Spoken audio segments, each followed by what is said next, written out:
할렐루야 주소원 가족 여러분, 90도가 넘는 무더위 속에서 우리 모두 건강히 잘 지내고 계신 줄 믿습니다. 주위의 뉴스들을 들어보면 실종되고 사망한 사건들이 여럿 일어났던 것을 보게 됩니다. 그 원인이 기후의 변화 때문이죠. 사람들은 이럴 때 흔히 이렇게 얘기하죠. 종말의 때가 다가왔다. 그래서 사람들은 두려워합니다. 그런데 우리는 두려워할 이유가 없습니다. 이 세상이 끝이라면 이 또한 영원한 세계의 시작이기 때문이죠.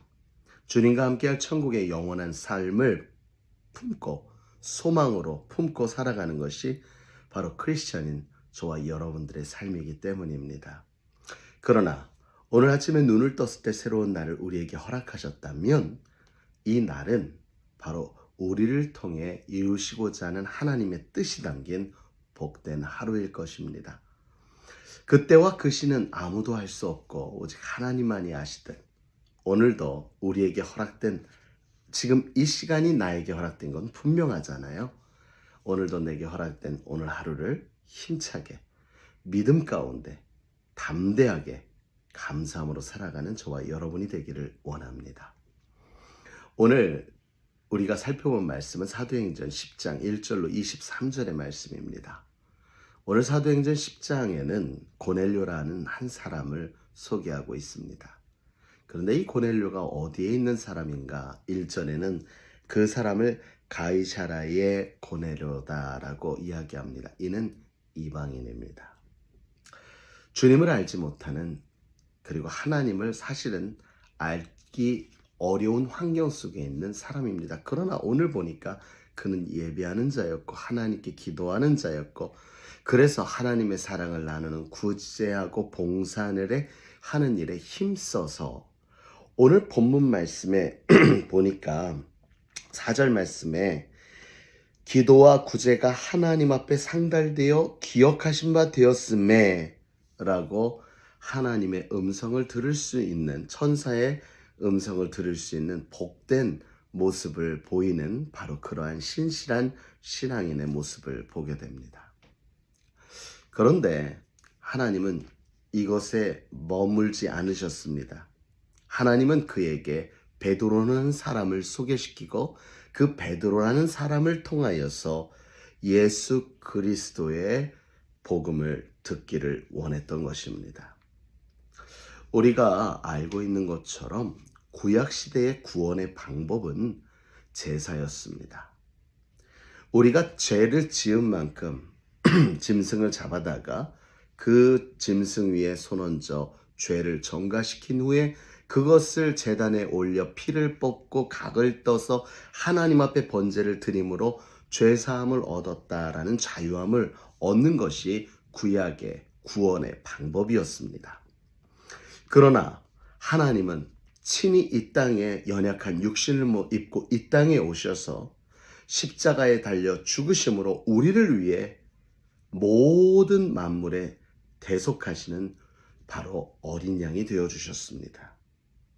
그러므로 단번에 드린 바 되어진 그 제사, 주님의 십자가의 그 사건을 통해 이제는 더 이상 제물을 갖다가 피를 흘리고 각을 뜨고 번제하는 일이 아닌 예수 그리스도의 이름으로 구원을 허락받은 것, 이것이 바로 우리들의 모습이지요.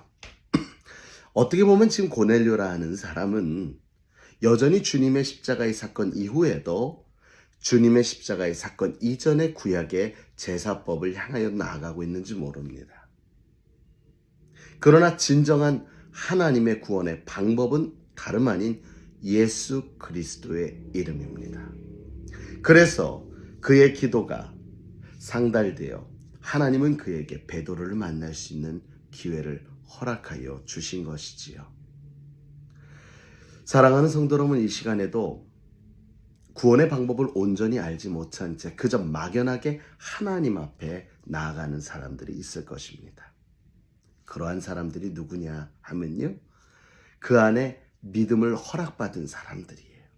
우리처럼 믿음을 은혜로 허락받은 사람인데 우리는 깨달았기에 우리는 예수 그리스도를 믿는 믿음 안에 구원의 소망을 품고 살아갑니다. 그러나 그들은 막연한 하나님만을 압니다. 여기에 우리는 예수 그리스도를 소개해야 하는 것입니다. 그러므로 믿는 자든 안 믿는 자든 어떠한 형태의 사람이든 우리는 철벽을 치고 그들을 저들은 안 믿는 자고 우리는 믿는 자다라는 구별함이 아니라 어떠한 사람이 하나님 앞에 믿음을 선물 받은지 알 수 없고 어떠한 사람이 하나님 앞에 선택받은 사람인지 알 수 없기에 우리는 때를 얻든지 못 얻든지 우리는 가서 전해야 하는 것입니다. 누구를요? 예수 그리스도의 이름을 전해야 하는 것입니다. 오늘 8절 이후에 보면 베드로의 사건이 나옵니다. 9절부터 23절의 말씀까지는 베드로에게 나타난 꿈에 대한 거죠. 베드로가 기도 중에 환상을 봅니다. 어쨌든 꿈을 꾸는 겁니다. 그때에 어떠한 일이 일어납니까? 시장하여 먹고자 하며 사람들이 준비할 때 황홀한 중에 환상 중에 바로 이런 말이거든요. 환상 중에 11절이죠. 하늘이 열림이 한 그릇이 내려오는 것을 보니 그 보자기 같고 뇌기를 메어 땅에 들이웠는데 그 안에는 네 발 가진 짐승과 기는 것과 공중 나는 것들이 있더라. 레위기 11장 44절로 45절의 말씀에 보니까 오늘 이 본문에 나와 있는 이 동물들은 부정한 것입니다.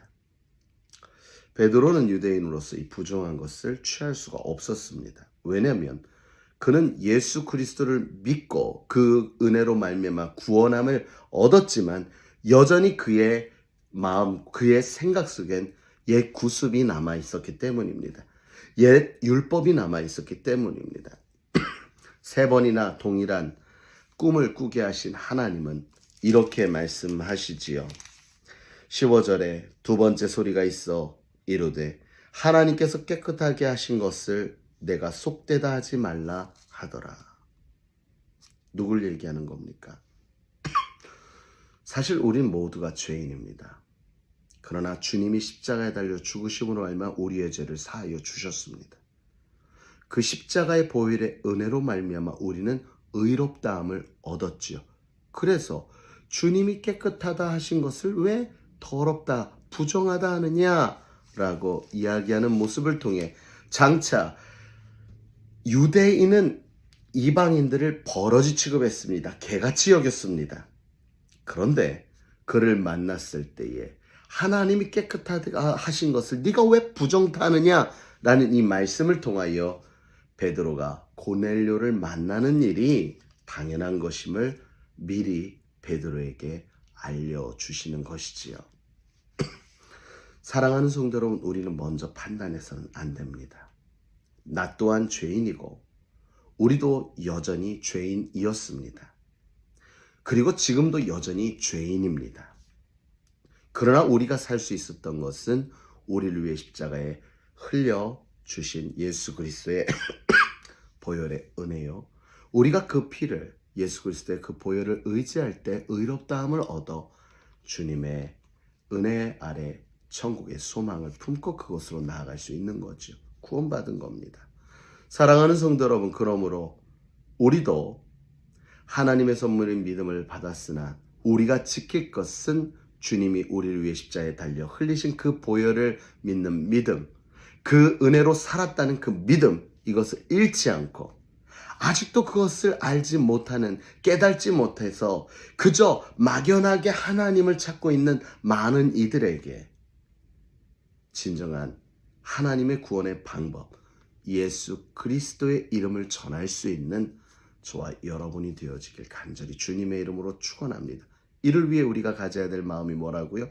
편견을 버려라.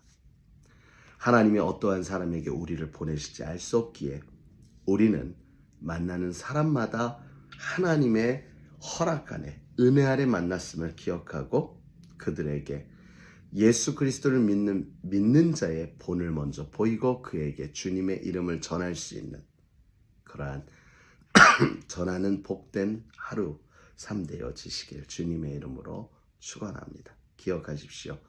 우리는 소망의 사람입니다. 오늘도 그 소망 안에 즐거이 거하는 복된 하루 되시길 주님의 이름으로 축원합니다.